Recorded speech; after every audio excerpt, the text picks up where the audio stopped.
Bon, donc contrairement à l'optique géométrique, la thermodynamique c'est en bonne partie du nouveau pour vous, mais vous avez quand même une petite idée. Suite au nouveau programme, il y a certaines notions qui relèvent un petit peu de la thermodynamique qui ont été réintroduites en terminale, mais comme le reste, malheureusement, vous le survolez quand même à toute vitesse.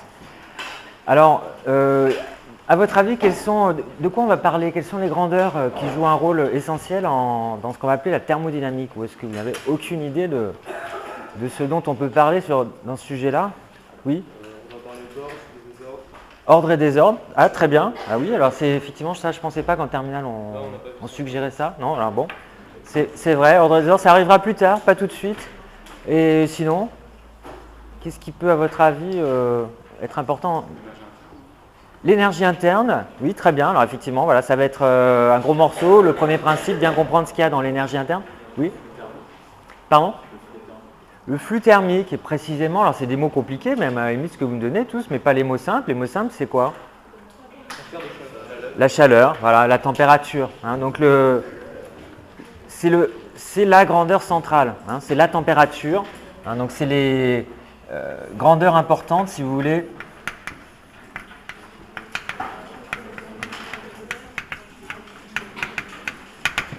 Température, chaleur. Donc il faudra bien savoir distinguer les deux. On va essayer de définir peu à peu la température. Vous allez voir que ce n'est pas évident. On aura plusieurs versions successives. On aura plusieurs versions successives de cette température. Chaleur. Et puis, bon, on va parler d'énergie. Alors effectivement, il y aura l'énergie qui joue aussi un rôle clé. Alors ça, c'est peut-être moins évident qu'on parle ici d'énergie. Simplement, vous connaissez en mécanique, pour la mécanique, vous avez un théorème important qui est que lorsqu'il n'y a pas de frottement, hein, c'est un rappel de mécanique, petit rappel de mécanique, s'il n'y a pas de frottement pour un système mécanique, il y a une grandeur qui est conservée, et cette grandeur, ça s'appelle comment? L'énergie mécanique, justement. Hein. Donc c'est la somme de l'énergie cinétique plus l'énergie potentielle qui est conservée. Hein. Donc l'idée, c'est de généraliser ce théorème. S'il y a des frottements, est-ce qu'il n'y aurait pas quelque chose d'analogue à une énergie qui puisse quand même être conservée? Donc ça a été un gros morceau. Historiquement, ça n'a pas du tout été évident. Et ça fait partie aujourd'hui de ce qu'on appelle le premier principe de la thermodynamique. Hein, donc, question de la thermodynamique, de manière plus générale, en cas de frottement ou de force dissipative, est-ce qu'il y a une grandeur conservée? En cas de frottement, quelle est la grandeur conservée? Bon, et s'il y en a une, ça permet bien sûr d'imaginer qu'on puisse faire des calculs à partir de ça, des prévisions. Voilà, donc ça c'est les termes physiques importants. Maintenant, historiquement, l'étude de la thermodynamique, elle a été encouragée par les débuts de l'ère industrielle. Alors vous avez peut-être une petite idée, en gros les premières machines qui ont utilisé les principes qu'on va développer, c'est machine à vapeur. Alors, est-ce que vous avez un ordre de grandeur en tête de la date d'apparition des premières machines à vapeur? 1830. Un petit peu avant. Hein, en gros, c'est oui. Voilà. Hein, donc, au XVIIIe siècle, au fur et à mesure, hein, dès le début du XVIIIe siècle, il y a eu des machines rudimentaires. Et puis, en 1780, il y a une machine qui marchait particulièrement bien et qui a permis effectivement d'être utilisée, par exemple, pour pomper de l'eau dans des mines en Angleterre. C'est la machine de Watt. Hein. Donc, c'est la machine à vapeur de Watt, qui était un anglais. Voilà, ça c'est pour la pratique. Hein. Puis alors, il y a eu plusieurs améliorations encore à partir de cette machine-là. On ne va pas rentrer dans tous les détails techniques, mais c'est en essayant d'entrer c'est en essayant d'améliorer cette machine à vapeur que les scientifiques se sont intéressés à la thermodynamique. Watt, c'était un Anglais, et en gros, en 1800, 1805, il y a eu, vous savez, il y a eu Napoléon en France et la création des lycées français, des écoles, l'école polytechnique. Eh bien, l'objectif, un des objectifs assignés à tous les nouveaux scientifiques qui étaient formés dans ces lycées et ces écoles, c'était d'essayer de rattraper les Anglais qui avaient pris sur la pratique une longueur d'avance, notamment en machine à vapeur. Donc, il y a eu des scientifiques qui se sont demandé à partir de là pourquoi ça marchait et est-ce qu'on ne pourrait pas trouver la recette pour avoir la machine optimale. Alors qu'en Angleterre, ça marchait bien, mais on ne savait pas trop pourquoi. J'exagère un tout petit peu. On n'avait pas les principes, les principes nécessaires à la vraie compréhension de ce qui se passait, mais en pratique, on savait faire fonctionner. Bon, ben, l'idée, c'est est-ce que, par exemple, ces machines qui marchaient avec de la vapeur d'eau, est-ce que ça ne serait pas plus utile de les faire marcher avec de l'huile ou avec un gaz? Est-ce qu'il y a une recette qui est idéale? Donc c'est en faisant ces recherches-là qu'on a mis au point les principes de thermodynamique que vous aurez à apprendre et à savoir utiliser. Donc c'est au cours du 19e siècle, c'est début 19e seulement qu'on a commencé à comprendre tout ça, 19e siècle. Donc il y a quelques grands noms, il y a un Français, c'est Carnot, qui est, bon, historiquement, on dit que c'est lui qui a énoncé le deuxième principe, lié à l'ordre et au désordre, mais bon, lui, il n'a pas énoncé comme ça, il l'a énoncé en faisant directement référence aux machines thermiques, pas forcément à vapeur. Donc il a presque sans calcul, il a réussi à faire une bonne partie des raisonnements qu'on va faire à la fin de ce chapitre.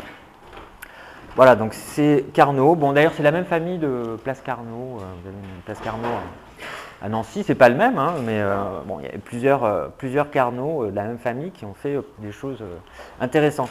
Bon, et puis vous avez. Donc, lui, c'est le deuxième principe, par exemple, pour aller très vite, il est à l'origine de ce qu'on appelle aujourd'hui le deuxième principe, et plus tard. Donc historiquement, ça s'est fait à l'envers. Vous aviez Joule, bon, un Anglais, qui lui est à l'origine de ce qu'on appelle aujourd'hui le premier principe. Et encore plus tard, on a mis au point le principe zéro, en 1930 à peu près, par lequel je vais quasiment commencer. On s'est aperçu plus tard que c'était quand même nécessaire pour avoir un tout cohérent. Un petit peu comme en mathématiques, c'est que assez tard finalement qu'on a mis au point les axiomes de base, par exemple pour la construction des entiers naturels, je ne sais pas si vous faites encore ça en première année, c'est sur la fin qu'on a mis un petit peu de la rigueur dans tout ça. Bon, et puis il y a un troisième et un... Alors il y a un troisième principe, un quatrième on peut considérer que ce n'en est pas vraiment, mais il y a au moins il y a un troisième principe, mais lui qu'on ne verra pas cette année en tout cas. Voilà, donc ça nous en fait 4 et l'essentiel, ce sera le premier et le deuxième principe qu'il faudra savoir utiliser. Alors, je vais commencer donc chapitre 1, c'est l'étude du gaz parfait. Donc on va d'abord se demander quels sont les paramètres par lesquels on peut caractériser un système comme un gaz. Chapitre 1.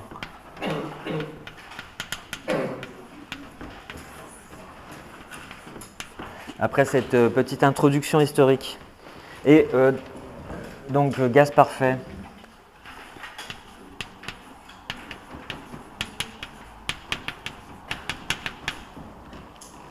Et dedans, un grand A et variable expérimentale. Donc je vais parler un petit peu de ce qu'on peut mesurer sur un gaz en général. Alors je commence par vraiment des trucs tout simples, par exemple la masse volumique, vous savez tous ce que c'est. Alors si vous avez un corps homogène, c'est bien défini, la masse volumique.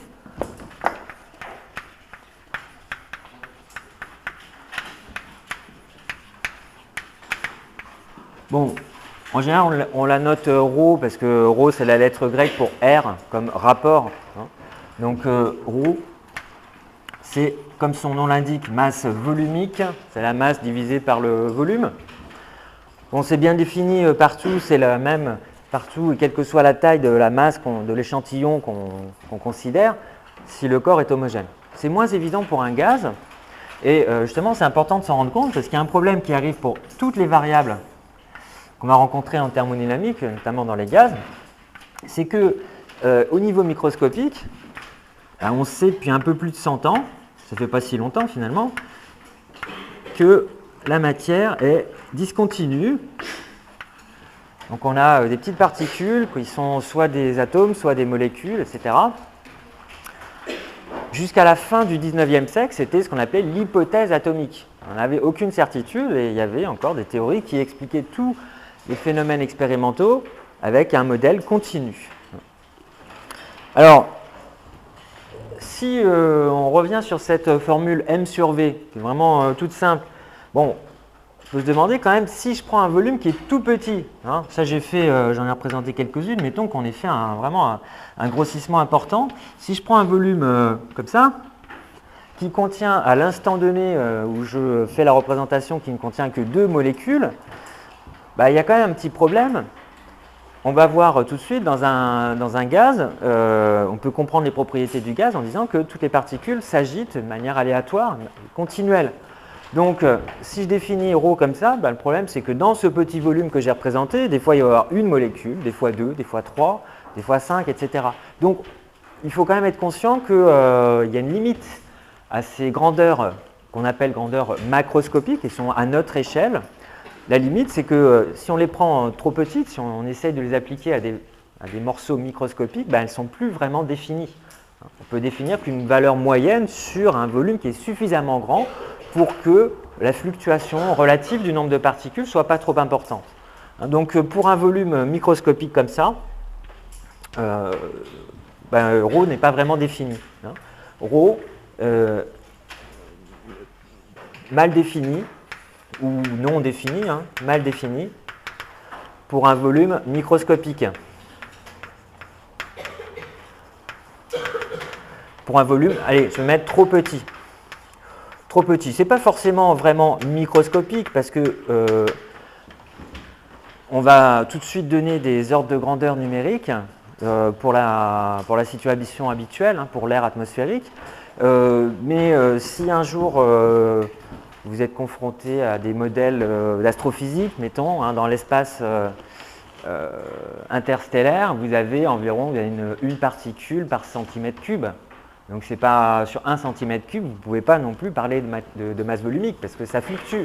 Si vous êtes dans l'espace intergalactique, bah, c'est une particule par mètre cube en gros. Donc c'est une question d'ordre de grandeur, c'est une question de nombre important ou pas de molécules, de particules contenues dans le volume en question. Alors, donc le problème, c'est qu'il y a des fluctuations, si le milieu est trop petit. Bon après, si vous prenez un volume qui est trop grand, par exemple, vous regardez la masse volumique pour toute l'atmosphère. On ne peut pas dire quelle est la masse volumique de l'atmosphère. Je vais le mettre comme ça, ρ indice atmosphère. Qu'est-ce que ça vaut? Le problème, vous imaginez bien quel est le problème. Pourquoi on ne peut pas dire quelle est la masse volumique de l'atmosphère? Pardon? Voilà, c'est pas homogène, c'est-à-dire que où est-ce qu'on a la masse volumique la plus importante? Voilà, c'est au sol. Donc là aussi, c'est mal défini. Le volume est trop grand cette fois. Parce que si on fait un calcul pour un volume raisonnable, de l'ordre du mètre au sol, eh bien, on aura un résultat qui sera supérieur à celui qu'on obtiendrait en altitude. Allez, sur le Mont Blanc, mettons. Voilà. Bon, donc, je prends cet exemple-là parce que vous savez tous déjà depuis longtemps ce que c'est que la masse volumique, vous débrouillez déjà bien pour les calculs, mais c'est le prototype de toutes les variables expérimentales en thermodynamique. Quand on va parler de la pression, juste après, je ne vais pas rappeler tous ces problèmes, mais la pression comme la masse volumique n'est pas définie pour des volumes trop petits, ni pour des volumes trop grands. Donc, un volume qui est trop petit, c'est un volume microscopique. À notre échelle, on dit qu'on a un volume macroscopique. Et puis, il y a un terme qui est mis au programme, que peu de gens connaissent, c'est entre les deux. Alors, il y en a peut-être qui connaissent, qui savent un peu du grec. Entre les deux, c'est... Non, c'est... Ah oui, le grec est bientôt supprimé, mais finalement, ça ne changera rien hein, au collège. Entre les deux, entre macro et micro, c'est mésoscopie. Non, ça vous parle pas. Alors voilà, c'est au programme en tout cas, je dois vous le donner ce mot-là. Donc pour définir la masse volumique, comme d'autres grandeurs thermodynamiques, il faut considérer des volumes mésoscopiques, donc entre les deux. Hein. Donc pour définir ρ, on doit considérer des volumes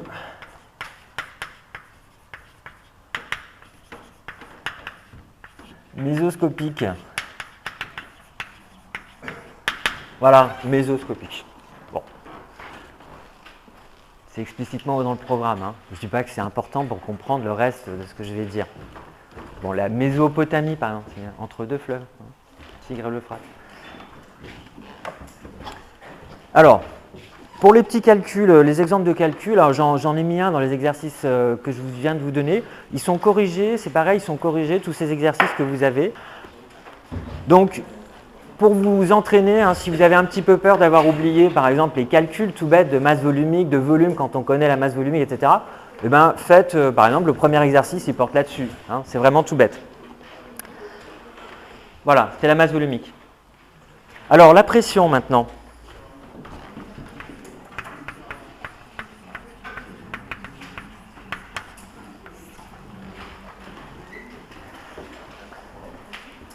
Alors pour que la pression soit bien définie, il faut avoir ce qu'on appelle un fluide parfait, c'est-à-dire entre autres non visqueux.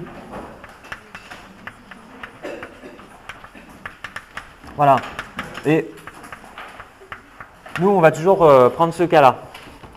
Fluide parfait, non visqueux.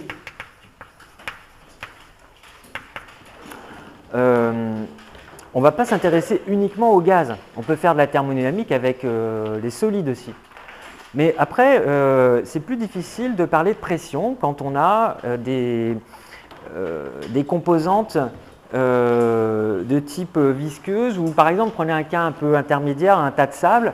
C'est assez difficile de définir la pression à l'intérieur d'un tas de sable. C'est même très compliqué. Il y a même des gens, des laboratoires de recherche qui travaillent sur le sable, la formation de voûtes à l'intérieur et donc la variation compliquée de la pression à l'intérieur d'un tas de sable.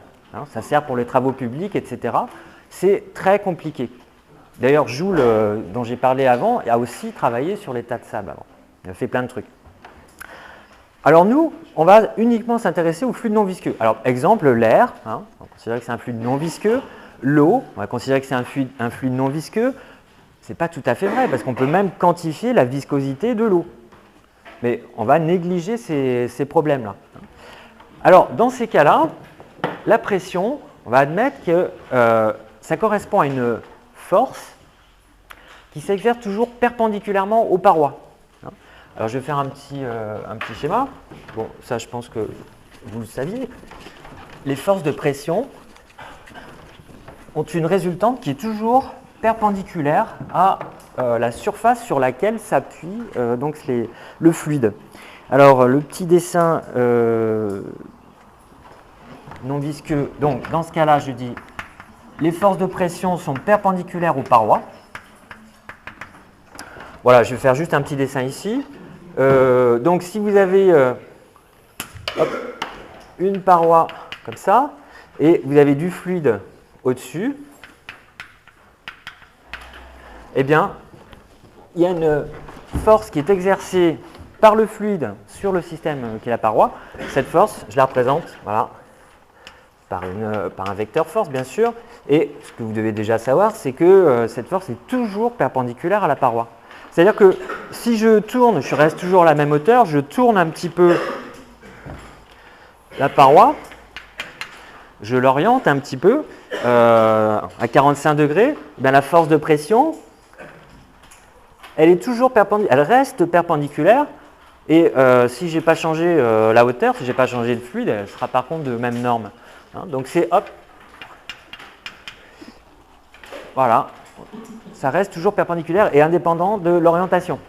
Vous retournez complètement la paroi, par-dessous, ça pousse de la même façon. Oui ? La force de pression, c'est toujours la force du fluide sur.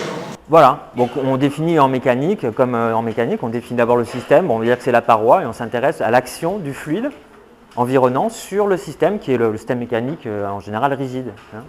Voilà. C'est valable uniquement pour un fluide gazeux. C'est valable pour un fluide non visqueux. Par exemple, pour de l'eau, à partir du moment où on peut négliger les phénomènes de viscosité, c'est vrai. Et l'eau, il va subir la gravité. Oui, mais là, ce qui m'intéresse, ce n'est pas l'eau ou le fluide. Ce qui m'intéresse, c'est le système mécanique là, que je viens de représenter, là, le bout de paroi.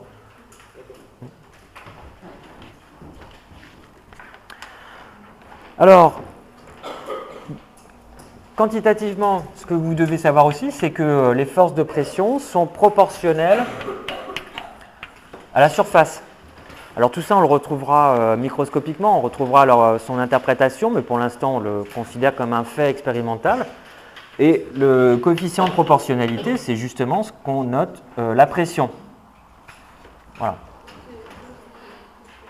Avec un petit p ou grand P, ça dépend de notation. Alors, oui, petit rappel quand même, les unités, il faut toujours avoir ça en tête. Si j'écris rien, c'est que j'écris en unité du système international, basé sur le mètre, le kilogramme, l'ampère, la seconde. Donc l'unité de force correspondante, les newtons, bon, vous devez savoir que ça correspond F égale ma, m fois accélération. Donc c'est homogène à une masse multipliée par une longueur et un temps puissance moins 2. Bon, on n'est pas toujours obligé de revenir aux unités de base, mais il faut savoir le faire pour retrouver des fois des unités particulières. La surface, bon, la surface, ou plutôt l'air, un mathématicien dira plutôt l'air d'un objet sur lequel appuie le fluide. Donc l'air en unité internationale, c'est le mètre carré. Voilà. C'est une longueur au carré. Et la pression, bon, on pourrait dire que du coup la pression c'est des newtons par mètre carré. C'est juste un petit peu long à écrire, donc à chaque fois que c'est un peu long à écrire, on réinvente une unité.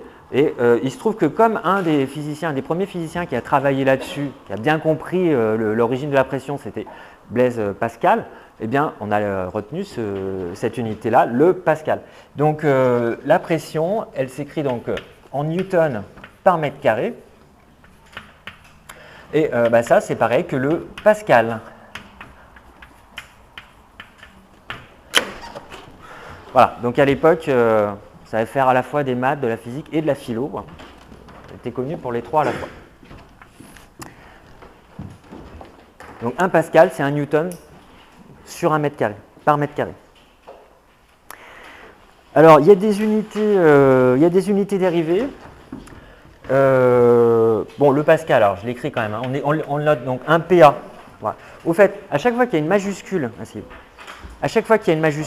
ça veut dire qu'il y a un nom propre associé. Par exemple, il y a une unité de pression qui s'appelle le bar. Eh bien, il n'y a pas un monsieur bar. Ça vient du grec en fait. Bar. Bon. Donc, petit b. Si on écrit un Kelvin, je ne sais plus si vous avez vu, on reviendra là-dessus après. Un Kelvin c'est un nom propre. Donc, il y aura un grand K. Donc, c'est tout simple pareil. Si un nom propre, c'est une majuscule. Alors, donc 1 Pascal, je disais, c'est 1 newton par mètre carré. Sauf qu'on utilise en pratique souvent d'autres unités. Bon, il faut savoir, faut connaître les plus courantes. Par exemple, un hectopascal, hecto, ça veut dire 100. Donc hectopascal, ça veut dire juste 100 pascal. Voilà. Un bar, c'est juste 10 puissance 5 pascal. Alors, pourquoi prendre 10 puissance 5 pascal? Parce qu'il se trouve que la pression atmosphérique, c'est presque 1 bar. En moyenne sur Terre, une atmosphère, c'est-à-dire la pression atmosphérique moyenne sur Terre, c'est 1,013, voilà, c'est normé, bar. C'est-à-dire à peu près 100 000 pascal, un peu plus de 100 000 pascal. Voilà, c'est la pression atmosphérique. Bon, vous n'allez pas connaître celle-là par cœur. Par contre, 1 bar, là, il faut que vous sachiez. Je souligne ce que vous devez savoir. Hecto, vous devez savoir que ça veut dire 100. Un hectomètre, c'est 100 mètres. Un bar, vous devez savoir que c'est 10 puissance 5 pascal. Parce que c'est vraiment super courant hein, comme unité. Alors je vous passe bien sûr les systèmes anglo-saxons qui ne sont pas basés sur le mètre et le mètre carré. Hein, donc il y a encore un tas d'unités de pression anglo-saxonnes. Par exemple, si vous gonflez vos pneus, ben, des fois, il faut, si vous avez des pneus étrangers, il faut aller voir sur Internet à quoi ça correspond. Alors, c'est un détail. Alors, en 1643, un tout petit peu d'histoire encore, mais bien sûr, ce n'est pas un cours d'histoire, vous n'avez pas à retenir ça, c'est juste pour donner une idée. Hein. En gros, au XVIIe siècle, c'est quasiment toute la physique qui est inventée. Hein. Donc, toutes les bases de physique que vous apprenez maintenant, c'est 17e, Galilée, Newton, hein, tout ça, 17e siècle. Donc, en 1643, Torricelli, un Italien, invente le baromètre. Alors, invente, en fait, en essayant de comprendre la solution d'un autre problème, donc je l'écris quand même, invente le baromètre.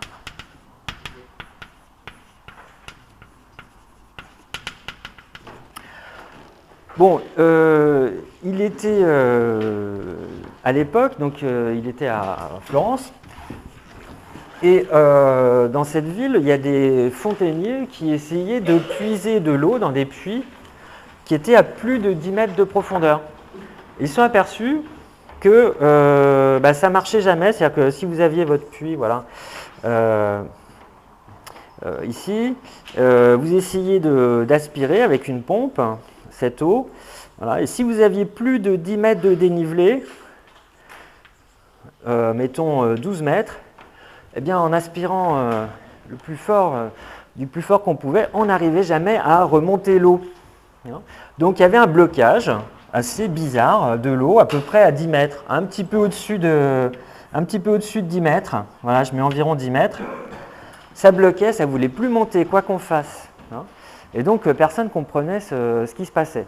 Alors Torricelli, il avait sa petite idée et bon, il a eu l'idée déjà au lieu de faire des expériences avec des colonnes d'eau de 10 mètres de haut, ce qui est assez compliqué, il dit tiens, je vais prendre un fluide qui est plus dense. Il a pris le mercure, c'est le fluide le plus dense qu'on connaisse. Hein. C'est le seul métal qui soit liquide aussi à température habituelle. Et il a fait l'expérience suivante, il remplit une éprouvette de mercure. Voilà, sa petite éprouvette. Alors le mercure, bon, il ne savait pas trop que c'était toxique à l'époque. Hein. Aujourd'hui, c'est interdit dans les lycées par exemple. Alors, on ne va pas vous faire manipuler avec du mercure. Ça se note Hg d'ailleurs, mercure. Voilà. Et bon, c'est une densité très importante. La masse volumique du mercure, tiens, puisque j'en ai déjà parlé, la masse volumique, c'est 13,6 grammes par centimètre cube, alors que l'eau, c'est juste 1 gramme par centimètre cube. Hein, donc, densité 13,6. Et bon, il a une petite idée derrière la tête déjà. Il s'est dit, tiens, pour être sûr de mon explication, je vais renverser cette colonne de mercure, ce tube de mercure, je vais le renverser sur un bac avec de l'eau au fond. Alors quand on fait ça avec un verre d'eau, ça marche très bien. D'ailleurs après, bon, vous pouvez vous demander comment ça tient, hein, on va un petit peu l'expliquer. Mais si vous ne l'avez jamais fait, c'est quand même rigolo à faire. Vous remplissez un verre en entier, hein, vous posez une feuille de papier dessus ou de carton, vous le retournez et puis vous l'ouvrez, vous enlevez votre carton, mais au niveau de l'eau ou légèrement en dessous. Donc moi je représente avec cette colonne de mercure, voilà. Si vous faites ça avec de l'eau, aussi haut soit votre verre, si vous débrouillez pour ne pas ouvrir le petit bout de carton que vous avez mis avant d'avoir placé l'ouverture en dessous de la surface de l'eau, ben, après vous pouvez l'enlever, votre carton, ça ne va pas retomber. L'eau ne va pas descendre. Voilà, donc ça c'était connu à l'époque, mais alors les interprétations divergeaient là-dessus. Alors, Torricelli, bon, il voit qu'il y a un problème qui se pose avec l'eau, mais seulement à partir de 10 mètres. Donc il dit, tiens, moi, mon explication, j'aimerais bien savoir si elle est vraie aussi avec le mercure. Le mercure étant plus dense, qu'est-ce qui se passe? Eh bien, il constate que le mercure, lui, il descend. Contrairement à l'eau, hein, l'eau ne descend pas du tout dans ce cas-là, hein, même si vous avez un tube de 2 mètres de haut, l'eau ne descend pas du tout, ben, le mercure descend Et si vous avez un tube qui est assez long, il descend jusqu'à ce qu'il n'y ait plus que 76 cm, donc c'est quand même déjà un bon tube de mercure, 76 cm de mercure au-dessus de la surface du liquide qui est en dessous. Bon, on peut prendre de l'eau, hein, peu importe. Donc là, vous avez du mercure, mais vous n'en avez que 76 cm. Ça, c'est encore le mercure. Et cette hauteur-là, c'est 76 cm. Alors, qu'est-ce qu'il avait comme idée derrière la tête? Il s'est dit, tiens, si cette colonne de mercure tient toute seule, tout seul, ça n'existe pas. Si elle tient, c'est parce que autour, là, on a de l'air. L'air a une certaine pression, la pression donc, atmosphérique, et cette pression est responsable d'une force qui est peut-être importante, force avec laquelle donc l'air appuie sur cette surface libre. Alors, je le représente comme ça, de manière très schématique, cette force exercée par l'air sur le fluide qui est en dessous, hein, sur l'eau. Bon, normalement, d'ailleurs, si c'était vraiment de la mécanique, il faudrait que je fasse partir le vecteur force du système. Hein. Bon, c'est vraiment schématique. Donc, cet air qui est au-dessus appuie partout sur la surface de l'eau. Et donc, Torricelli se dit, du coup, la pression de la surface libre de l'eau ici, elle est au moins égale à celle de l'air. Et cette pression qui provient de l'air va être reportée par l'eau, par l'intermédiaire de l'eau, sur la base du tube. Et donc, ça va exercer une force, voilà, je la représente peut-être en une autre couleur, une force exercée par le fluide, qui est en dessous, par l'eau, sur le mercure. Voilà, et c'est cette force-là qui va venir compenser le poids du mercure. Alors pourquoi ça descend un petit peu jusqu'à 76 cm? Tout simplement parce que cette force n'est pas suffisante pour compenser le poids de 1 mètre, disons, de mercure. Voilà son explication. Donc cette explication, elle est basée sur l'idée, qui était complètement hérétique à l'époque, au sens propre, hein, sur l'idée que ici, il n'y avait rien. C'est-à-dire du vide. Voilà. Alors, c'était très osé à l'époque de raconter qu'il y avait du vide ici. Hein. C'était considéré comme contraire à la foi, hein, à l'époque. Pourquoi? Alors, c'est une explication qui va vous sembler tirée par les cheveux aujourd'hui, mais à l'époque, ça paraissait naturel. Ici, vous avez de la lumière qui traverse. Quand on voit le tube, on arrive à voir à travers le tube de verre. Si on arrive à voir à travers, c'est qu'il y a la lumière qui a traversé le tube. Donc, c'est un phénomène physique qui arrive à traverser ce tube. Mais si dans le tube, il n'y a rien, comment se peut-il que quelque chose le traverse? Il faut qu'il y ait, c'était la supposition, il faut qu'il y ait de la matière pour qu'un accident, c'est comme ça qu'on parlait, pour que la lumière puisse traverser ce tube. Hein. Donc, l'idée, c'était qu'il n'y avait pas d'accident sans matière, sans substance. Ou plutôt, plus précisément, l'accident sans substance était réservé à Dieu. Donc vous voyez, là, on touchait des trucs qui étaient assez dangereux à l'époque. Hein. Je vous rappelle qu'il y a un astronome qui a été brûlé pas longtemps avant. Donc, il valait mieux pas trop dire sur certains sujets, il valait mieux pas trop aller trop loin dans la théorie. Mais enfin bref, pour lui, c'était bien du vide qu'on avait en haut. Il y a eu une controverse sur le vide pendant très longtemps. Des physiciens, je ne sais pas si on peut les appeler comme ça, mais des très anciens comme Aristote, à l'époque, philo, physique, c'était un peu la même chose, avaient dit que la nature avait horreur du vide. Et donc cette théorie de l'horreur du vide, elle est restée assez longtemps, elle empêchait de comprendre cette explication-là. Alors, donc aujourd'hui, qu'est-ce qu'on va dire? On va dire que le poids de la colonne de mercure est compensé par les forces de pression exercées ici par l'eau sur le mercure. Ces forces de pression, elles viennent de la pression atmosphérique. Et ici, on a bien du vide qui s'est formé. Voilà. Pourquoi ça ne marche pas avec l'eau? On peut faire la même expérience avec l'eau, mais c'est assez difficile parce qu'il faut monter à plus de 10 mètres pour observer. Par exemple, si on a un tube de 11 mètres et qu'on le retourne, donc là, ça correspond à... C'est quand même très gros, hein, c'est pas facile à faire. On va retrouver exactement la même situation. Il y aura effectivement, dans ce cas-là, formation de vide au-dessus. Alors, cette explication, elle était encore en discussion quelques années après, et c'est Pascal, en 1648, qui a mis fin à la controverse sur l'horreur du vide, en ayant l'idée de l'expérience suivante. Il a pris un système comme ça, et il s'est dit, tiens, si effectivement c'est la pression atmosphérique qui est responsable de ça, de cette hauteur-là, il n'y a qu'à la faire varier, la pression atmosphérique. Donc qu'est-ce qu'il a fait à votre avis? Pas en changeant la température, juste la pression. Il a fait l'expérience, voilà, en montagne. Hein, donc c'est lui, ça vous apparaît peut-être très naturel aujourd'hui, c'est lui le premier qui a eu l'idée d'aller faire ça, mais au sommet du Puy-de-Dôme, c'est près de Clermont-Ferrand. Donc expérience de Pascal.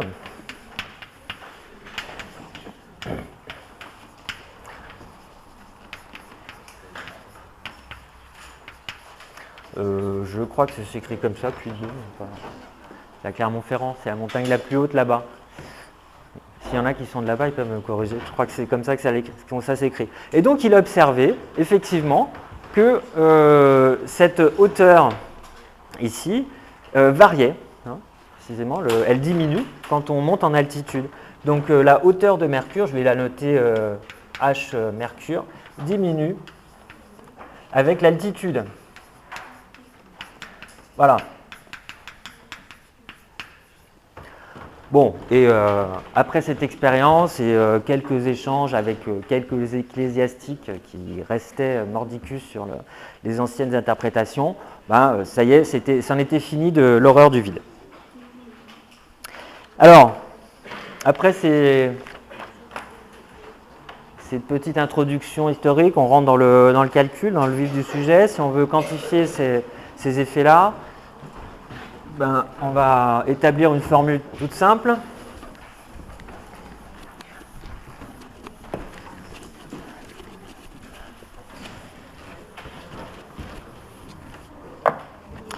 J'ai appelé ça formule barométrique.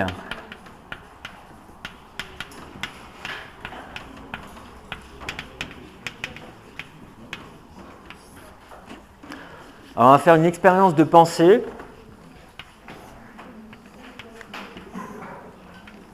Donc ça va nous sembler simple, j'espère, ça va vous sembler simple. Il faut se demander pourquoi on n'y a pas pensé avant, mais parce qu'on va utiliser directement les lois de la physique un peu moderne. Hein. Donc si vous avez, on considère de l'eau, dans un verre d'eau, de préférence. Voilà, vous avez partout de l'eau. Bon, et on imagine, il n'y a pas besoin de faire particulièrement une expérience, on va juste imaginer une goutte d'eau à l'intérieur, ou précisément, pour faire simple, un cylindre d'eau en équilibre à l'intérieur du verre d'eau. C'est-à-dire qu'on n'a rien mis dedans. Il y a de l'eau partout dans ce verre d'eau. Mais j'imagine par la pensée les frontières d'un cylindre parfait, en équilibre, dedans. C'est-à-dire que je vais patouiller, il n'y a pas de mouvement. Donc ça, c'est frontière abstraite. Frontière virtuelle, tiens, d'un cylindre d'eau.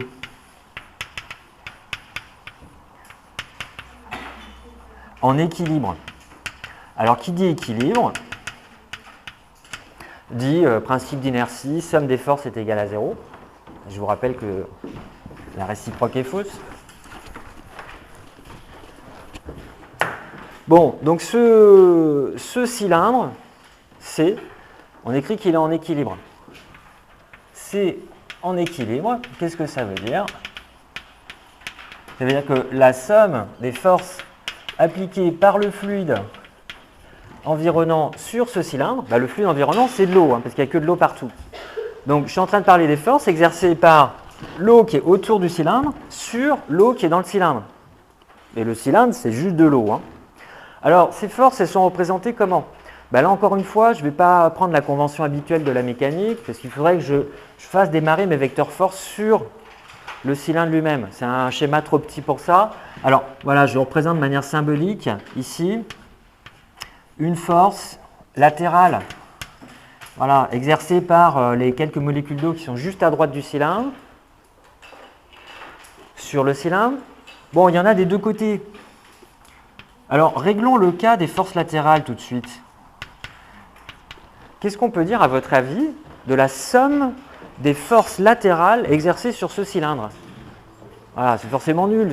Imaginez un cylindre de révolution, on a exactement, à chaque fois, on a deux forces opposées. Vous prenez une force d'un côté, vous avez toujours la même force de l'autre côté, si c'est un cylindre de révolution. Donc, il est évident que la somme des forces, je peux la décomposer en somme des forces latérales.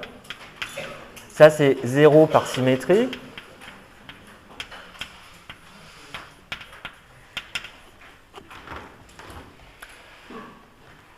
Plus les forces exercées sur le haut, sur la partie du haut et sur la partie du bas. Alors, tiens, je vais prendre deux couleurs différentes. Les deux couleurs que vous voyez, si possible. Donc, du vert, voilà. Ça va être la force exercée par l'eau sur la partie supérieure. Bon, je vais l'écrire comme ça. Ou S, oui, voilà. Allez, S1, la partie supérieure. Et puis, par-dessous, il y a aussi une force de pression que je vais représenter en jaune. Hop, voilà, ça va être la force exercée par l'eau sur cette partie S2. Bon, donc il y a la force sur S1 plus la force sur S2.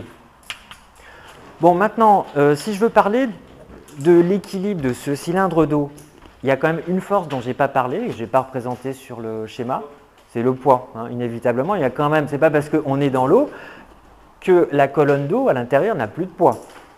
Elle a toujours un certain poids, qui est lié à son nombre d'atomes, à son nombre de molécules. Donc, si je veux écrire que le cylindre est en équilibre, je dois écrire que la somme de l'ensemble des forces exercées sur le cylindre est égale à 0. Bon, cette somme, c'est ce que j'ai écrit au-dessus, somme des forces exercées par le fluide sur le cylindre, plus le poids du cylindre d'eau. Alors, je ne sais pas si je vais le rajouter, allez, si, je vais essayer de le rajouter, mais ça surcharge inévitablement un peu le schéma. Voilà, je vais représenter le poids de cette colonne d'eau. Alors, j'ai fait une flèche un peu trop grande, mais bon, comme ça, vous la voyez. Alors, je reviens à ça. La somme des forces, c'est juste la force exercée sur S1 plus la force exercée sur S2. Tout ça, c'est vertical. Le poids est vertical aussi. Donc, si j'introduis... allez, je vais prendre un axe Z orienté plutôt vers le bas. Si j'introduis un axe Z vertical, bien sûr, mais orienté vers le bas, eh bien, je vais projeter ce principe d'inertie sur l'axe Z. Donc, sur l'axe Z, orienté vers le bas. Donc, je vais compter positivement toutes les forces qui sont orientées vers le bas. Donc, ici, la force exercée sur S1, elle est bien comptée positivement. F sur S1. La force exercée sur S2, donc par-dessous, j'ai dit que la force était toujours perpendiculaire à la surface concernée, donc négatif, parce qu'elle pointe vers le haut, donc elle pointe dans le sens opposé de Z. Et puis il reste le poids, lui il pointe vers le bas, donc vous savez que le poids c'est mg en norme, g étant l'intensité de la pesanteur. C'est ça qui doit être égal à 0. Alors, je peux donc dire que la force exercée sur S2, c'est celle-là que je vais isoler, c'est la force exercée sur S1 plus mg. Voilà. Alors, qu'est-ce que c'est que la force exercée sur S2? Par définition de la pression, c'est la pression au niveau de la surface S2. Alors, il y a un truc que je n'ai pas encore introduit, c'est les altitudes des deux faces, 2 et 1. Voilà. Ici, j'ai la face 2. En bas. Et donc l'altitude, bien sûr, de la face 2, la face inférieure, je vais l'appeler Z2. Et puis l'altitude de la face 1, je l'appelle Z1. Voilà, donc avec ces notations, la force exercée sur la face 2, c'est la pression au niveau de Z2 multipliée par la surface S2. c'est égal à la pression au niveau de Z1, à latitude Z1, multiplié par la surface S1, ou précisément l'air. Un mathématicien dirait l'air. Bon, d'ailleurs, comme j'ai pris un cylindre de révolution, S1, c'est pareil que S2. Hein. Plus, donc, mg. Et mg, allez, tant qu'à faire. Au lieu d'écrire juste mg, bah, je viens d'introduire la masse volumique. M, c'est donc la masse volumique multipliée par le volume du cylindre d'eau correspondant. Bon, bah, vous savez que le volume, c'est la section, c'est l'air, c'est la valeur commune S. S, c'est quoi? C'est S1, c'est S2. La section reste la même, c'est un cylindre de révolution hein, que j'ai pris. Et il me reste à multiplier par G. J'ai oublié de multiplier par la hauteur du cylindre, c'est-à-dire donc par Z2 moins Z1. Voilà, si je prends l'axe Z vers le bas, c'est Z2 moins Z1, il est bien positif. J'ai oublié de multiplier ça par G. Voilà, je vais diviser comme S1 est égal à S2 est égal à S. Je divise à gauche et à droite par S et il me reste finalement la pression au niveau de Z2, c'est la pression qu'on avait en Z1 plus ρ G fois Z2 moins Z1. Voilà, on a pris l'axe Z orienté vers le bas, donc en fait le Z2 moins Z1, c'est la profondeur, on descend, c'est la distance dont on descend verticalement. Hein. C'est aussi ce que je vais appeler tout simplement la hauteur du cylindre. C'est la différence d'altitude, hein, hauteur du cylindre. Bon, alors le cylindre, je l'ai écrit pour la dernière fois ici, maintenant il ne m'intéresse plus. Moi, ce qui m'intéressait juste, c'est d'avoir l'évolution de la pression en fonction de la profondeur. Qu'est-ce qu'elle dit, cette formule? Elle dit que plus on descend, c'est-à-dire plus Z2 est grand, plus la pression est grande. Plus Z2 est grand, plus la pression est grande. Et c'est linéaire. Et on voit aussi que la masse volumique du fluide joue un rôle. Plus la masse volumique est importante, ben plus la différence de pression va être importante. C'est pour ça que la pression varie beaucoup plus vite dans un tube à mercure que dans une colonne d'eau. Je peux écrire de manière simplifiée, delta P égale ρ G H, H étant la hauteur dont on s'enfonce dans un fluide. Hein, voilà, c'est la profondeur à laquelle on descend. Voilà, c'est ça ce qu'on peut appeler la formule barométrique. Hein.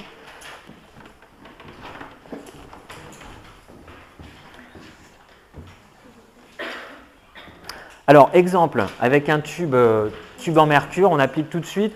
La seule difficulté, entre guillemets, là-dessus, c'est de ne pas se tromper dans les unités. Hein. Donc, application numérique. Tout à l'heure, je vous ai dit, le tube de mercure, il était tout juste équilibré quand il avait une hauteur de 76 cm. Pour le mercure,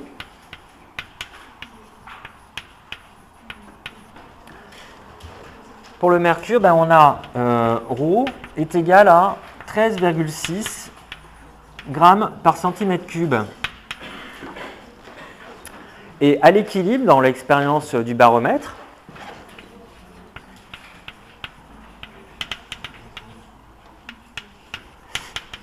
à l'équilibre, quand on a du vide au-dessus, c'est-à-dire quand on a une pression nulle au-dessus, eh bien en dessous, on doit être à la pression atmosphérique. À l'équilibre, vide au-dessus de la colonne, eh bien, on va calculer la pression à la base du tube. À la base du tube, on a une pression correspondant à la hauteur de 76 cm. Eh bien, la pression à une profondeur de 76 cm, donc 76 cm plus bas par rapport au vide, c'est égal à la pression du vide, c'est-à-dire 0, plus le terme ρGH. Alors, prenez votre calculatrice et regardez combien ça fait. Oui. Pourquoi ici c'est un ρ? Parce que la masse, alors je le réécris ça, d'accord? Je le refais. La masse, c'est la masse volumique multipliée par le volume. Et qu'est-ce que c'est que le volume si j'ai un cylindre? Ben, le volume, c'est l'air de la section du cylindre multiplié par la hauteur du cylindre, c'est-à-dire Z2 moins Z1. Voilà. Donc voilà pourquoi il y avait un roux. Bon, bah, allez-y, application numérique. Il s'agit juste de ne pas se tromper dans les unités. Qu'est-ce que ça nous donne donc, pour la pression atmosphérique, puisque c'est l'interprétation de Torricelli et de Pascal, la différence de hauteur donc, correspond à la base du tube à la pression atmosphérique. Si j'ai le vide au-dessus, c'est-à-dire j'ai une pression nulle au-dessus, eh bien, quand je descends de 76 cm, je dois retrouver, puisque je suis à l'équilibre, la pression atmosphérique. Donc il y a une compensation exacte de la pression atmosphérique avec le poids du tube et donc avec la pression exercée par la base du tube sur le dessous. Voilà, mais qu'est-ce que ça donne? Si, bon, ce n'est pas toujours indispensable de se placer dans les unités du système international, mais bon, si on veut être sûr du résultat, si on veut être sûr de pouvoir l'utiliser dans d'autres formules, a priori, c'est pas mal de se mettre dans les unités SI. Alors le ρ, bon, je l'écris, plus ρGH quand même. Donc ça nous fait P, cette pression-là, qui doit être la pression atmosphérique d'après l'interprétation de Torricelli. Ça nous donne une pression atmosphérique qui vaut. Alors, le G, hein, je vous rappelle, donc l'intensité de la pesanteur, elle est définie à partir des unités SI. C'est pour ça qu'a priori, il faut quand même se méfier dans les unités. Alors, si on dit, par exemple, 13,6 grammes par centimètre cube, pour avoir les unités SI, il faut l'exprimer il faut avoir sa masse, mais par mètre cube, parce que c'est basé sur le mètre. Bon, 13,6 grammes par centimètre cube, ça veut dire combien pour un mètre cube? Grosso modo, vous sentez que ça fait combien? Après, il faut savoir le retrouver systématiquement. Mais oui. Donc, par mètre cube, un mètre cube d'eau, ça fait, allez, culture générale, un mètre cube d'eau, ça a une masse de combien? Combien? 1 kilo? Ah, 1000 kilos, voilà, une tonne. Hein. Bon, là, c'est 13,6 fois plus dense. Donc, c'est 13 tonnes. Hein. 13,6, 10 puissance 3 kg. Voilà, par mètre cube. Ça, c'est ρ. G, intensité de la pesanteur, dans les unités SI, ça fait 9,81. Et multiplié par H, dans les unités SI, c'est-à-dire le mètre, ça fait 0,76 mètres. Voilà, moyennant quoi? La pression atmosphérique. Qu'est-ce que ça fait? Alors, prenez votre calculatrice. Et en gros, là, on en est à 10 puissance 4. Avec ça, on va être environ à 10 puissance 5. Ça colle grosso modo avec ce qu'on doit obtenir. Alors, est-ce qu'il y en a qui ont déjà fait ce calcul? Je le mets en suspens pour l'instant. Mettre 10 puissance 5 pascal. Mais dès que vous me donnez la valeur qu'on obtient avec 76 cm, je l'écris. Ah, je l'ai, ça fait 1,014. Bon, enfin, je ne l'ai fait qu'une fois, vous me dites. Hein. 1,014, 10 puissance 5 pascal. Voilà, tiens, je peux écrire que ça fait 1,014 bar. Ça fait aussi 1014 millibars. Bon, je rappelle que ça, c'est que la pression atmosphérique moyenne. La pression atmosphérique, elle descend à nos altitudes, elle ne descend jamais en dessous de, je sais pas moi, 900, je crois que 950 millibars, ça n'arrive jamais, hein, c'est un ouragan. Ça reste toujours proche de ces valeurs-là. Pour se rendre compte d'ailleurs de ça, alors tenez, puisque j'ai parlé du mercure quand même, il y a une, je donne une unité mais on n'a pas à connaître par cœur, hein, c'est juste en remarque. Il y a une unité de pression.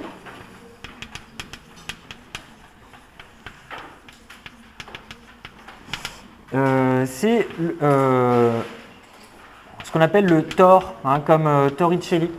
Le torr, c'est défini comme étant la pression correspondant juste à 1 mm de mercure. Le torr, c'est la pression qui correspond à 1 mm de mercure. À peu près 1 mm de hauteur, hein, 1 mm de mercure.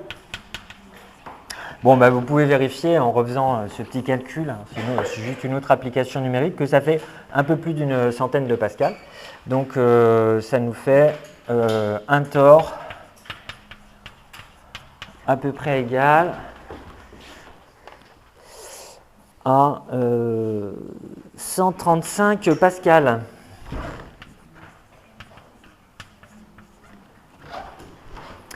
Voilà. Bon, pour mieux se rendre compte de l'ordre de grandeur de cette pression, on va se poser déjà une question pratique, c'est si vous regardez votre table, à votre avis, est-ce que votre table, à vous, résisterait au poids d'un éléphant?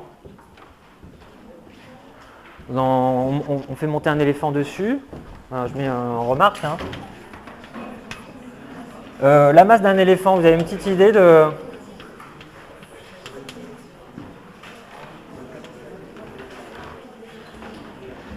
Vous avez une petite idée de la masse d'un éléphant? Question de culture générale. 4 tonnes, ah, c'est pas mal du tout, hein. Voilà, d'après ce qu'on m'a dit, c'est d'après Wikipédia, je pense que j'ai dû voir là-dedans, c'est à peu près 5 tonnes. L'éléphant adulte, hein, bon éléphant, bien nourri, hein. On va calculer la force exercée par l'air atmosphérique sur votre table. Alors vous regardez un peu la dimension de votre table, c'est un calcul d'ordre de grandeur. Donc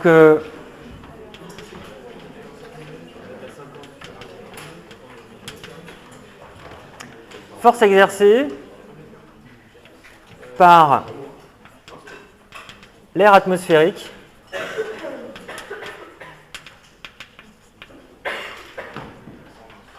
sur une table. On le calcule. Bon, c'est une force, donc ça va être un résultat en newton. C'est-à-dire qu'il va falloir comparer ça au poids d'un éléphant. Si on veut pouvoir en tirer quelque chose. Bon, bah, le poids, au fait, le poids d'un éléphant, donc c'est quoi la différence avec la masse? C'est que voilà, il faut multiplier par l'intensité de la pesanteur, hein. Donc l'intensité de la pesanteur, c'est environ 10 dans les unités SI. 5 tonnes, c'est 5000 kg, donc ça nous fait environ 5, 10 puissance 4 newtons, hein, le poids. Bon, voilà, calculer, c'est une application numérique toute simple résultant de la définition de la pression. Qu'est-ce que ça fait à peu près pour le poids de l'air qui appuie dessus, ou précisément quelle est donc la force exercée par l'air atmosphérique sur le dessus de votre table? Sur une table, alors je précise sur le dessus.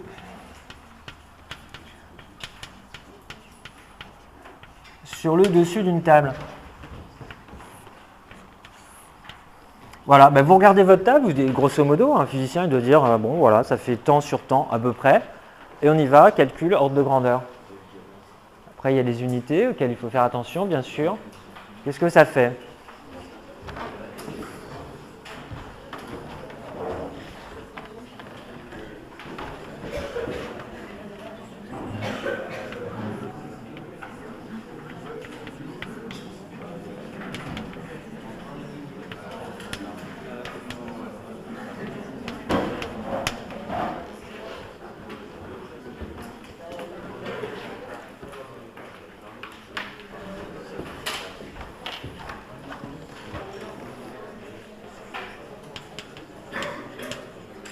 Bon, allez, on peut se mettre d'accord en gros sur la dimension de la taille de la table, on y va à la louche.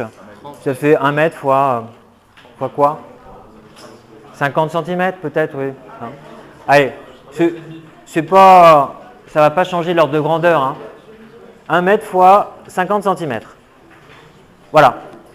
Ça c'est l'air, je mets S comme surface physique, enfin en maths c'est l'air donc de la table. Qu'est-ce qu'il faut calculer? Allez-y, hein. Donc la force exercée par l'air atmosphérique sur la table, elle vaut quoi? Donc au moins en ordre de grandeur. Je l'écris, mais vous ne regardez pas le tableau, hein. Si vous avez suivi, c'est bon.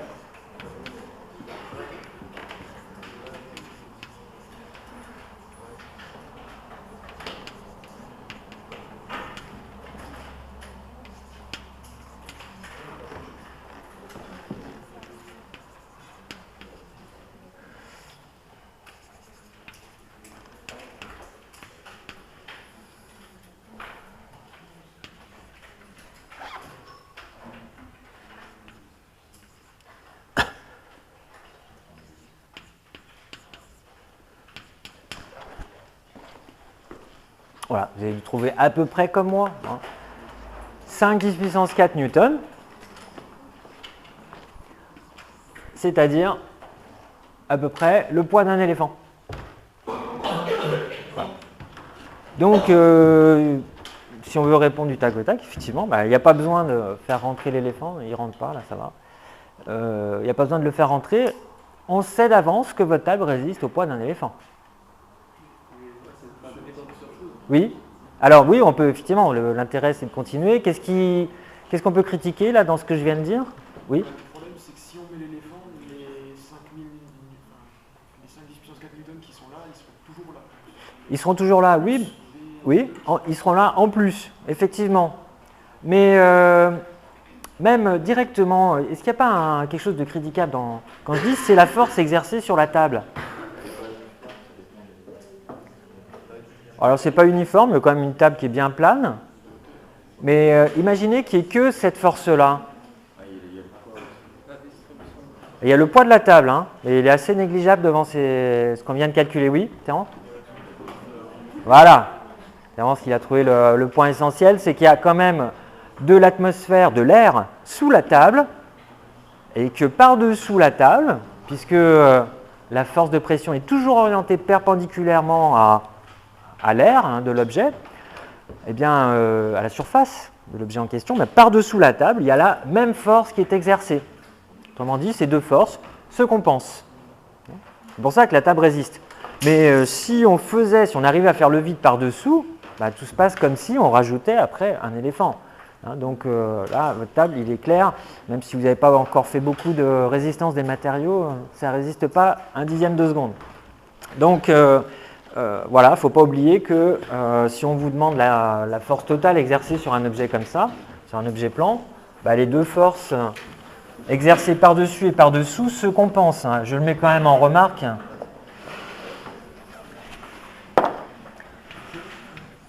J'écris ça, puis je vous réponds. Donc voilà, il ne faut pas oublier donc, les deux composantes. Il y a une force exercée par l'air de dessous, R inférieur sur la table. Voilà, ça c'est une force orientée vers le haut. Et puis, c'est exactement compensé par la force exercée par l'air supérieur sur la table. Tiens, c'est des vecteurs.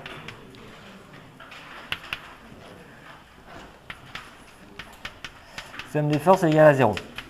Puisqu'il n'y a pas une différence d'altitude quand même importante entre la partie supérieure et la partie inférieure de la table.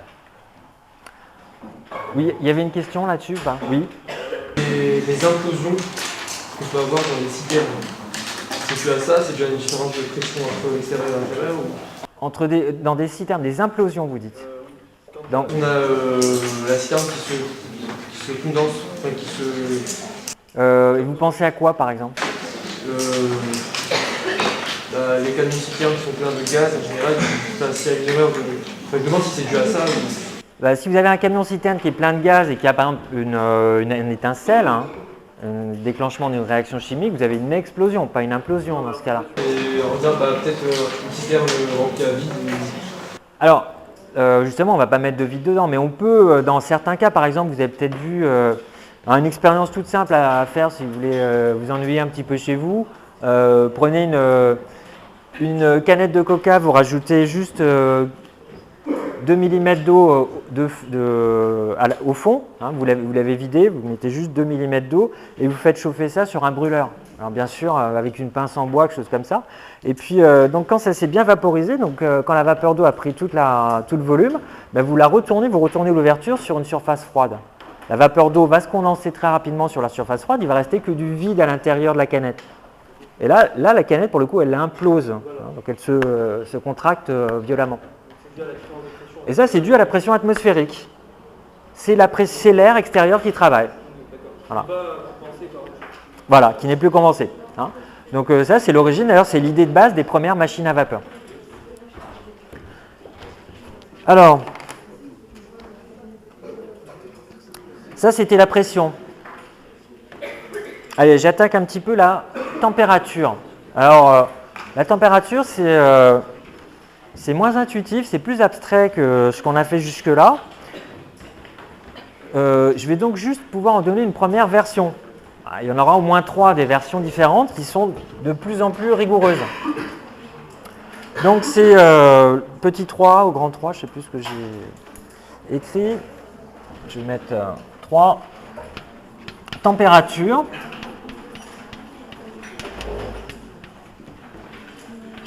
C'est la première version.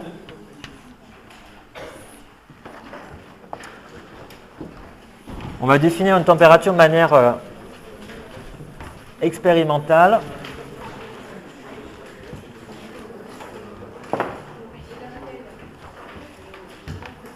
Pour l'instant. Alors,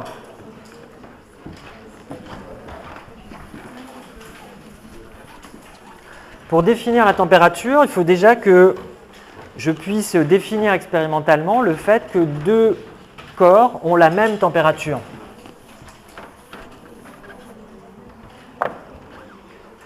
Oui? J'ai pas bien assimilé un éléphant, ça a la même pression. Alors, ce qu'on vient de montrer, c'est que le poids d'un éléphant est égal, c'est une force, hein, le poids. Cette force, elle est égale à la force exercée par l'air atmosphérique sur le dessus de votre table. Voilà. C'est pas la force d'un éléphant sur la table. Si. La force exercée par un éléphant qui monterait sur votre table est égale à la force exercée actuellement par l'air atmosphérique sur votre table. Alors, je n'ai pas parlé de pression pour l'éléphant parce qu'avec l'éléphant, ça va se compliquer. Il va commencer par mettre une patte.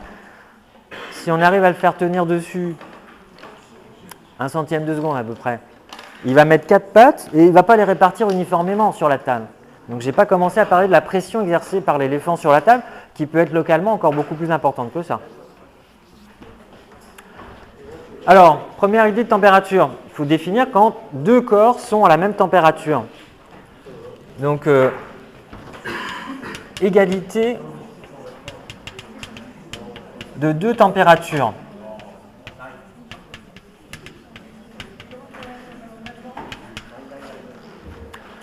Alors, pour repérer une température, la première idée qui a bien fonctionné expérimentalement, c'est d'utiliser la dilatation de certains corps. Par exemple, vous prenez, alors avant d'arriver au thermomètre, parce qu'il y a eu plusieurs versions de thermomètre, je ne vais pas refaire toute l'histoire, mais je prends quelque chose de à la limite plus simple encore que ce qu'on appelle actuellement les thermomètres à liquide. Hein. Donc, vous prenez par exemple un solide, vous prenez une règle en métal, hein, une règle en cuivre, mettons, voilà, en métal. Et elle était initialement à l'extérieur, bon, règle en cuivre, c'est un peu rougeâtre, hein. Bon, voilà, une règle comme ça. Elle était dans l'air atmosphérique. Voilà. Et elle avait une longueur L0. Je la plonge dans de l'eau bouillante à la pression atmosphérique. Voilà, je fais des petites bulles.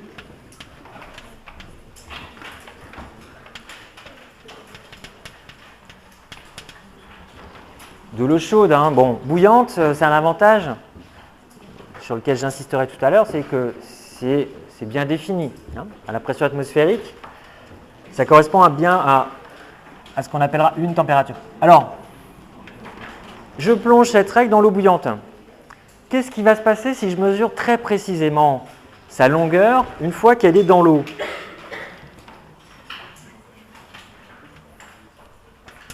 Alors vous pouvez l'exagérer un petit peu sur votre schéma, comme moi. Eh bien, cette règle, elle va s'allonger. Elle va avoir une longueur, sa longueur va augmenter. Sa longueur augmente. Elle va passer donc de L0 à une longueur L supérieure à L0.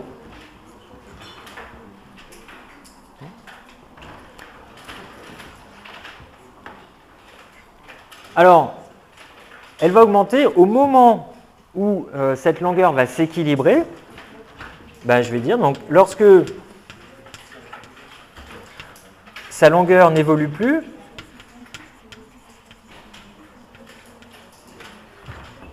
se stabilise, je vais considérer que ça y est, la règle est en équilibre thermique avec le bain d'eau bouillante. Lorsque sa longueur se stabilise, la règle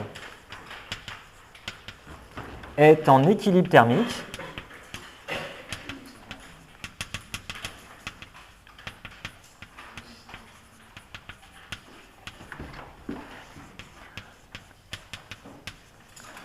avec le bain. Hein, alors, l'eau bouillante, le bain.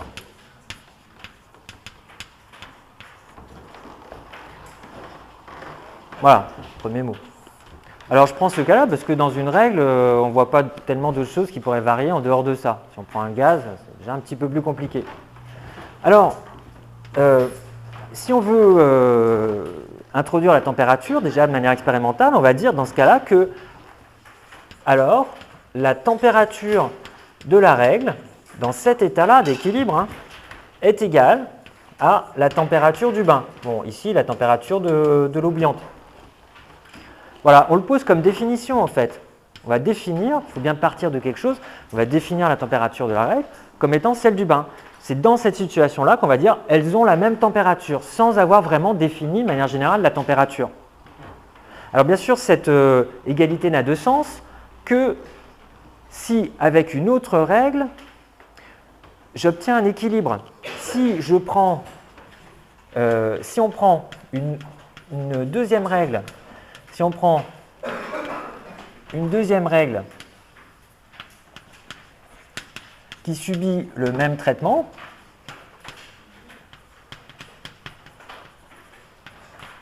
alors quel que soit le matériau de cette deuxième règle, hein, elle va s'allonger aussi d'une certaine quantité, peut-être plus que la première, eh bien cette égalité n'a de sens que si je peux dire que les deux règles que j'ai plongées dans le bain sont en équilibre. Alors ça veut dire quoi?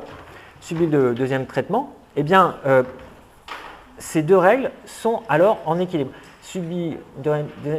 Deuxième règle qui subit le même traitement, donc elles sont toutes les deux en équilibre avec donc en équilibre aussi avec le bain.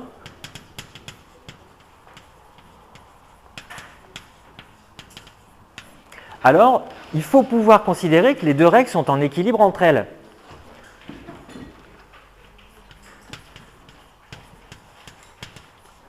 Les deux règles sont, c'est ce qu'on constate expérimentalement, sont bien en équilibre entre elles. Alors expérimentalement, comment constater ça? Vous commencez par plonger une première règle, vous prenez une autre, ça peut être un autre matériau, une autre longueur, vous la plongez aussi dans le même bain, et puis vous les collez l'une sur l'autre. Une fois qu'elles sont en équilibre, hein, elles sont en équilibre dans le bain, vous attendez suffisamment longtemps pour que leur longueur n'évolue plus, vous les collez l'une sur l'autre. Si vous ne constatez rien, ça veut dire que s'il n'y a pas une règle qui commence encore à s'allonger et l'autre qui se rétrécit, mettons, ça veut dire qu'elles sont en équilibre l'une par rapport à l'autre aussi. C'est bien ce qu'on constate expérimentalement. Ça vous semble peut-être évident, mais ça nécessite déjà d'introduire un principe, et c'est ce qu'on a constaté au plus tard, en fait, historiquement, dans la thermodynamique. On était obligé de formuler ça de manière rigoureuse. Si A est en équilibre avec B et B en équilibre avec C, alors A est en équilibre avec C. Voilà. Ça semble peut-être trivial, mais ça ne résulte pas directement des autres principes de la thermodynamique. Alors, je l'introduis ici. C'est le principe 0. On s'en sert rarement explicitement, mais ça intervient en fait chaque fois qu'on fait une mesure de température. On considère, quand on fait cette mesure de température, qu'on a mis deux corps en équilibre thermique l'un par rapport à l'autre. Donc, principe 0 de la thermodynamique. On va l'énoncer comme ça. Tiens, ça va me reposer.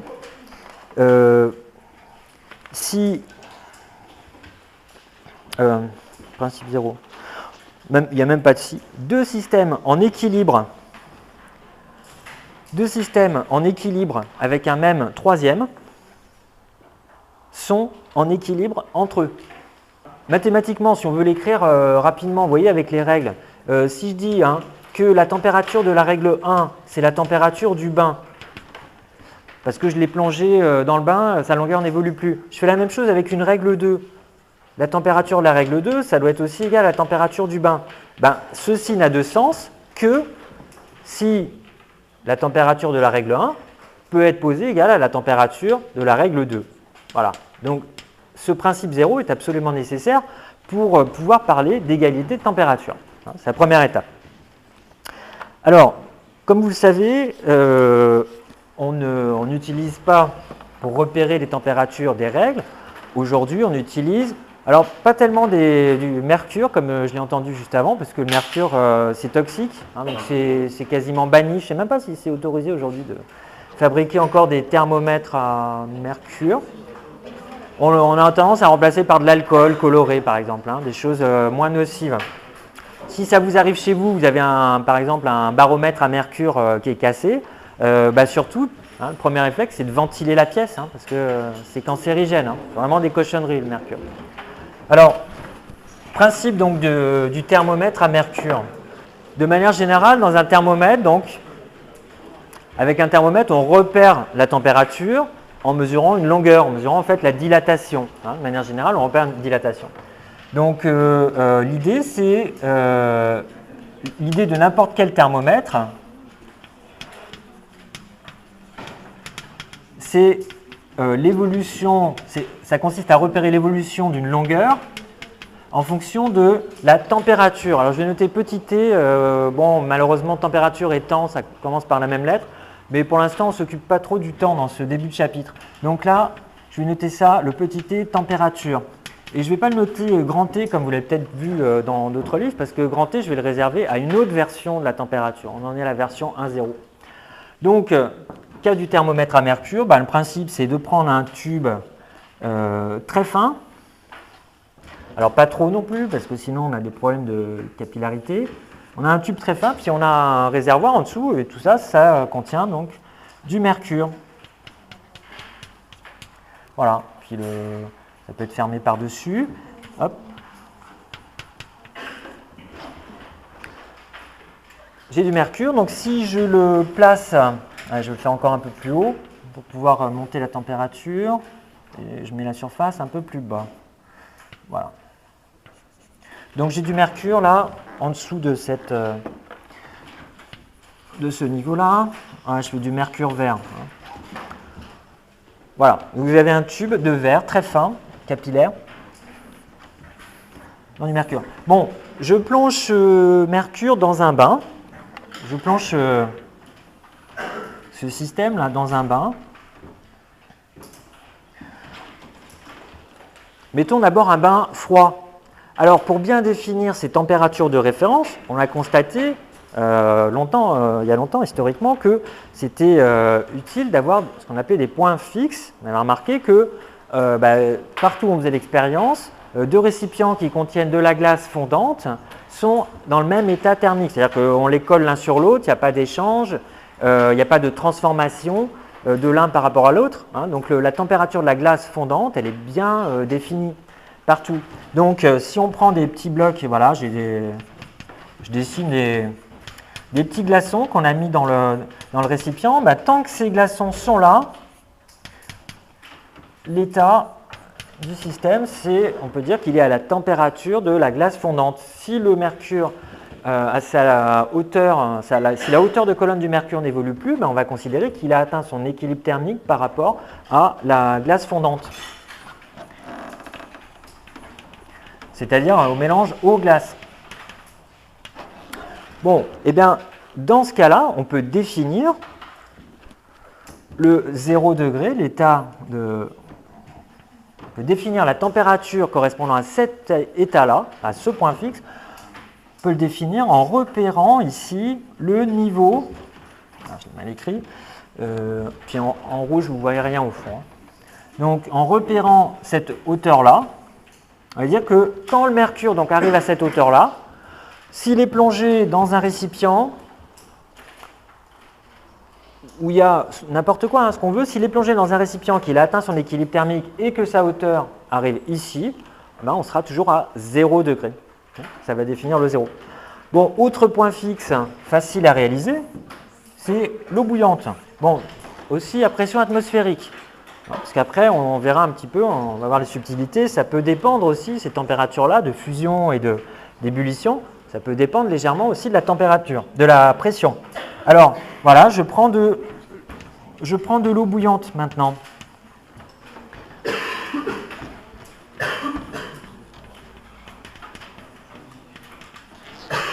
Et je reprends le même système. Bon, vous faites un système qui ressemble à peu près en taille. Hein. On doit pouvoir imaginer que c'est le même, c'est la même colonne, c'est tout pareil. Voilà, eh bien je vais constater que le mercure va se dilater.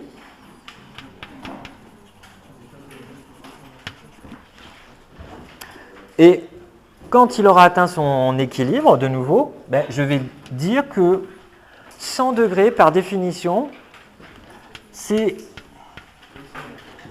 l'état d'un système tel que quand je plonge ma colonne de mercure dedans, eh bien j'arrive à cette hauteur-là. Donc pour l'instant, on a défini que ces deux points de repère.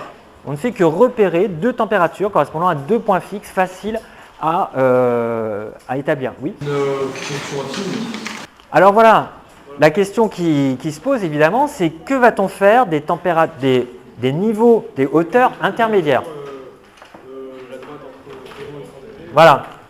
Alors, mais il faut voir qu'il y a quelque chose de conventionnel là-dedans. Là, on a donc défini uniquement deux points de repère. Que va-t-on faire des points intermédiaires? Là, le plus simple, ça consiste à créer, comme vous le suggérez, une échelle affine. On voudrait avoir quelque chose de linéaire, pour le dire plus simplement. On voudrait repérer les températures de manière linéaire entre ces deux niveaux-là. Le 100 degrés, c'est cette hauteur-là.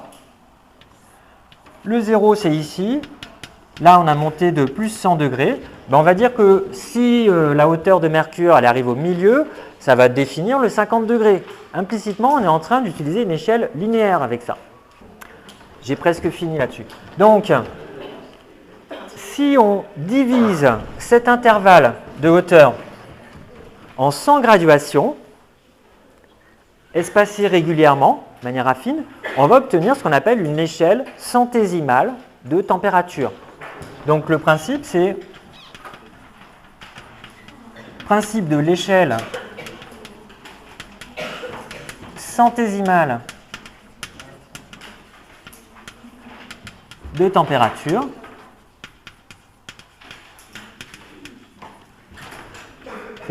Ça consiste à diviser, donc on divise l'intervalle 0-100 degrés en 100 graduations régulièrement espacées.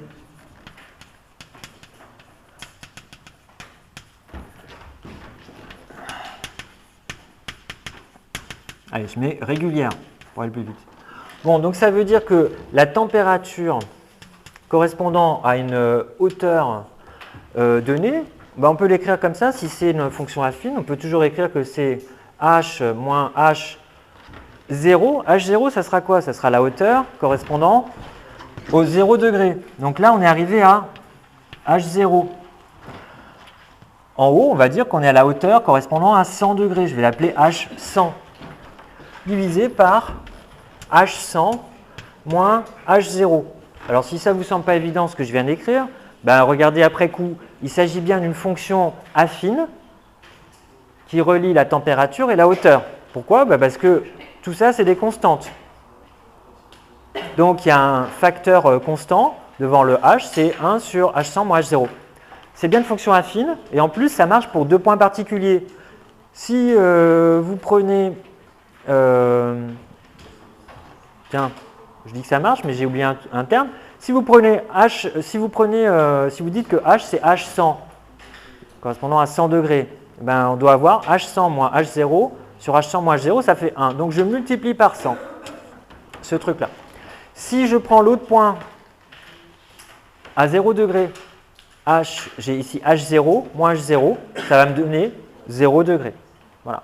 Donc avec cette fonction affine, on a bien divisé cet intervalle en 100 graduations régulièrement espacées. Alors, la prochaine fois, on va se poser la question de savoir qu'est-ce qui se passe si je change le mercure, si je le remplace par autre chose. Est-ce que je vais forcément obtenir la même graduation? Vous pouvez y réfléchir d'ici la prochaine fois.